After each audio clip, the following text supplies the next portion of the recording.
Good morning, class 9. Today we are going to do a poem, The Lake Isles of Innisfree. First, I am reading what is written about the poem and then I will read the poem, then explain the poem line by line. The poem has been written by William Butler Yeats. This well known poem explores the poet's longing for the peace and tranquility of Innisfree. Tranquility here means there is no disturbance in this place called Innisfree. The place is very peaceful, it has silence, and it has no disturbance in its surroundings, it has no disturbance in its atmosphere. A place where he spent a lot of time as a boy.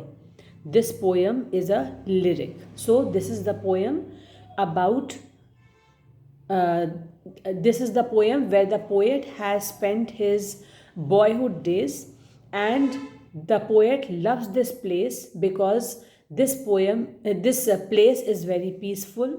It is a silent place, calm and quiet, free from all disturbances. Now let us read the poem. I will arise and go now and go to Innisfree, and a small cabin built there of clay and wattles made. 9 bean rows will I have there, a hive for the honey bee, and live alone in the bee loud glade. And I shall have some peace there, for peace comes dropping slow, dropping from the vales of the morning to where the cricket sings. There midnights all a glimmer, and noon a purple glow, and evenings full of the linnet's wings.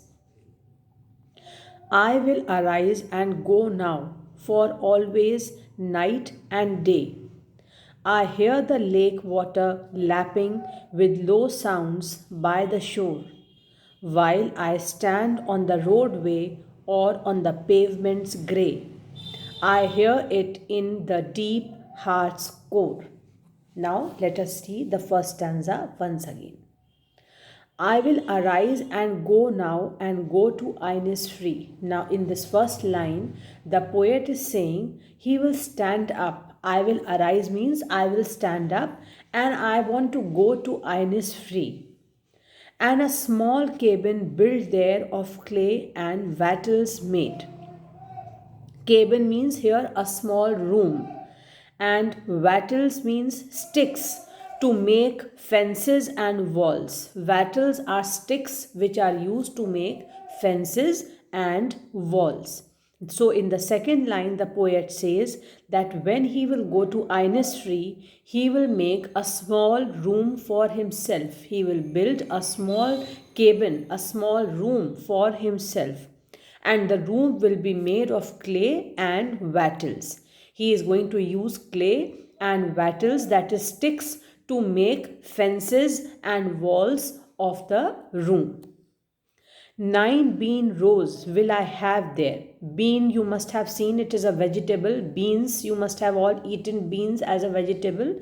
So the poet is saying in the third line, 9 bean rows will I have there. He will grow beans in 9 rows, a hive for the honey bee. He will not only have beans grown there, but he will also get honey from the bee hive which the honey bees must have made there. He will get honey from the hive which the honey bees must have made there, and live alone in the bee loud glade. Bee loud glade. Underline this word. Bee loud means the loud sound, the buzzing sound made by the bees. Glade means open space. In that open space, he will live in such a surrounding where there will be lot of open space, and that open space will be filled with the buzzing sound of the bees, and live alone in the bee loud glade. He will stay there all alone, he will live there all alone, and the whole atmosphere will be filled with the loud sound of the buzzing of bees. Now I am reading the whole stanza once again. I will arise and go now and go to Innisfree, and a small cabin built there of clay and wattles made. 9 bean rows will I have there, a hive for the honey bee, and live alone in the bee loud glade.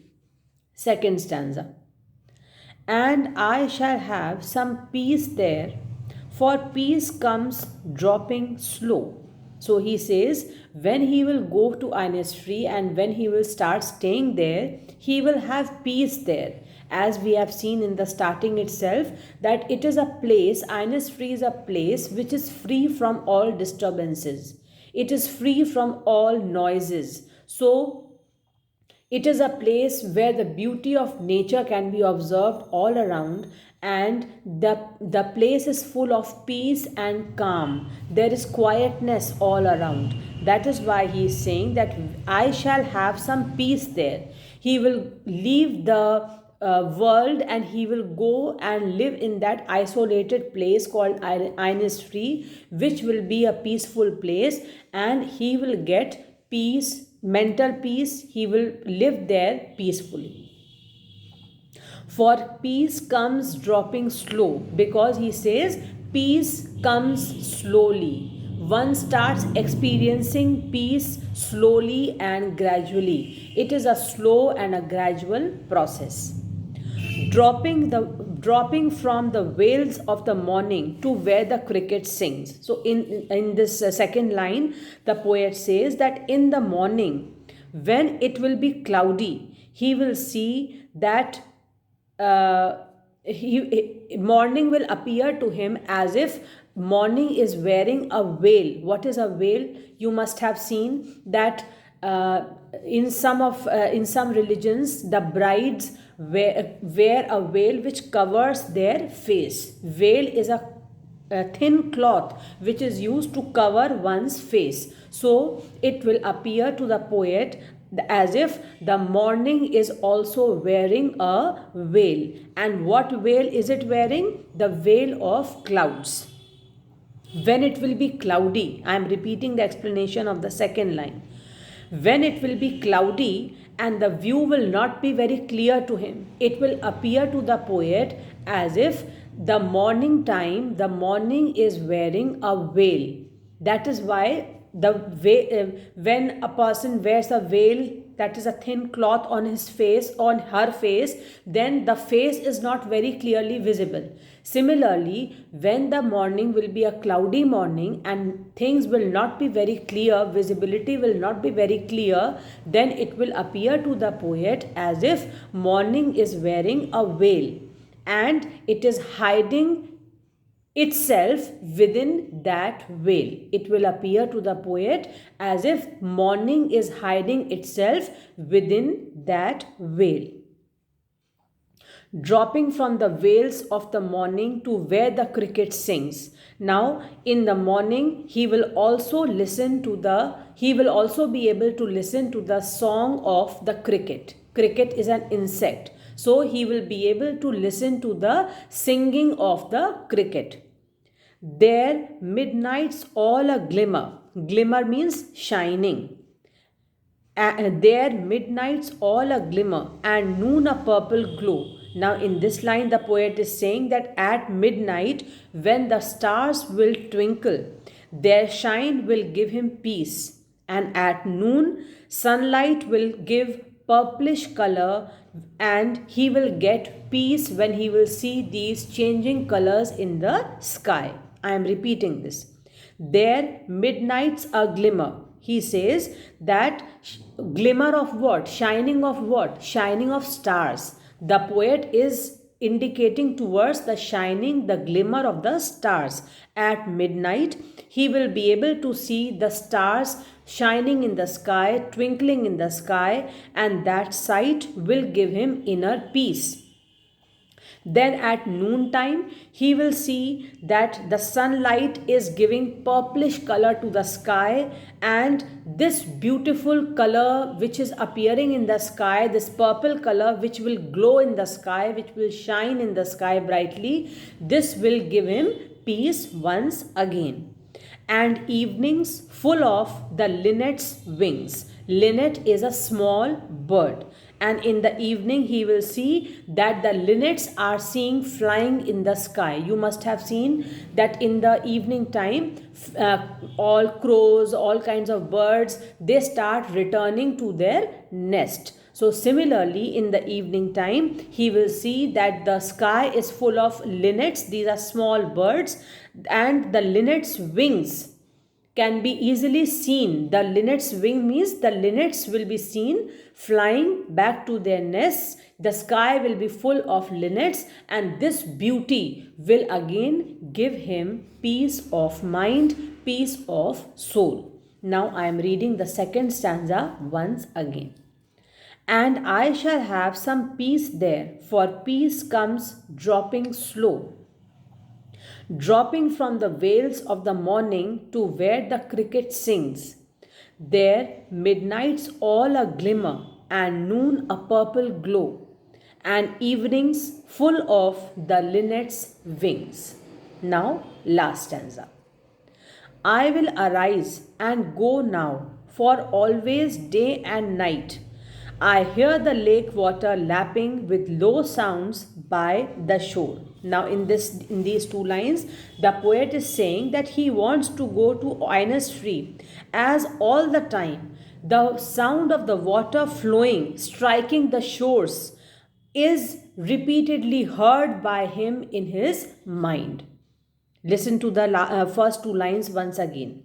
I will arise and go now, for always night and day I hear the lake water lapping. Lapping means making a sound with low sounds by the shore. So he says in these first two lines that I want to go to Innisfree just now, because always, whether it is day or whether it is night, every time the sound of the lake water flowing and striking the shores is heard by me in my hearts. That sound of water, that beautiful sound of the water striking the shores is there in my heart, that sound is there in my mind, and it seems as if Innisfree is calling the poet. While I stand on the roadway or on the pavement's grey, I hear it in the deep heart's core. Deep heart's core means in deep within his heart. He says that this sound can be heard by him, the sound of water, the water flowing and striking the shores. This sound of water is heard deep within his heart every time, whether he is standing on the road or whether he is standing on the grey colored pavement. Every time he is hearing that sound within his heart, and it appears to him as if Innisfree is calling him. That is why he wants to leave this noisy world and he wants to go to that peaceful, quiet place called Innisfree as soon as possible. Since he has spent his boyhood days there, his fond memories are associated with this place, so he wants to go to Innisfree as soon as possible and live there a peaceful life. Now I am reading the whole poem once again. I will arise and go now, and go to Innisfree, and a small cabin built there of clay and wattles made. 9 bean rows will I have there, a hive for the honey bee, and live alone in the bee loud glade. And I shall have some peace there, for peace comes dropping slow, dropping from the vales of the morning to where the cricket sings. There midnight's all a glimmer, and noon a purple glow, and evenings full of the linnet's wings. I will arise and go now, for always day and night. I hear the lake water lapping with low sounds by the shore. While I stand on the roadway or on the pavement's grey, I hear it in the deep heart's core. So, this is the beautiful poem, The Lake Isles of Innisfree. Read this poem once again and understand each word, understand each line, and do the question answers from the PDF. Thank you, children.